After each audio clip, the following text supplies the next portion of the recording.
இன்னைக்கு ஆடிப்பெருக்கு அதுவுமா மாசாணி அம்மன் கோயிலில் வந்து மாசாணி பிக்சர் சார்பாக ராஜசேகர் அவர்கள் ப்ரொடியூசர் அண்ணன் இவங்களோட பேனரில் முதல் படமாக வடம்ங்கிற படம், இந்த படத்துக்கான பூஜை வந்து இன்றைக்கி போட்டிருக்கோம்.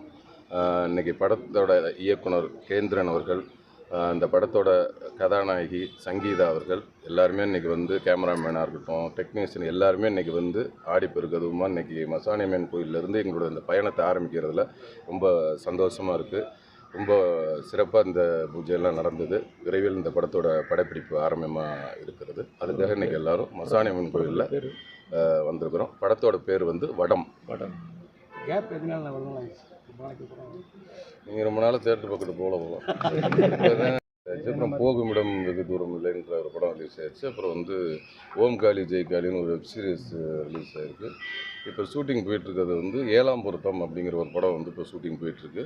இப்போ அதை தொடர்ந்து இந்த வடம்ங்கிற படம் வந்து அடுத்து ஆகஸ்ட் 25க்கு மேலே ஷூட்டிங் ஸ்டார்ட் ஆகுது. இந்த படம் வந்து ஒரு ஜல்லிக்கட்டு காளையை பற்றின ஒரு படம். அது வடம் மஞ்சு வருது. ஜல்லிக்கட்டுலேயே 2 இருக்குது. மாடு ஓடும்போது பிடிக்கிறது ஒன்று இருக்குது, வடம் மாடு அதுங்கிறது எல்லாம் சுற்றி உட்காந்துங்க கயிறில் மாட்டை கட்டிட்டு அதை பற்றி இன்றைக்கி ஒரு டீட்டெயிலாக வந்து ஒரு சொல்லியிருக்காரு. இந்த படத்தை பற்றி இன்னும் கதைகள் வந்து டைரக்டர் நிறைய சொல்லுவார். ஆனால் அதாவது தொடர்ந்து வந்து கமர்ஷியல் படம் கொடுக்கணும், ஆக்ஷன் படம் கொடுக்க வாய்ப்பு இருக்கானே. இதில் கொஞ்சம் ஆக்ஷன் கலந்துருக்கு, நம்பக்கூடிய லெவலில் ஆக்ஷனாக இருக்கும். ஓகே.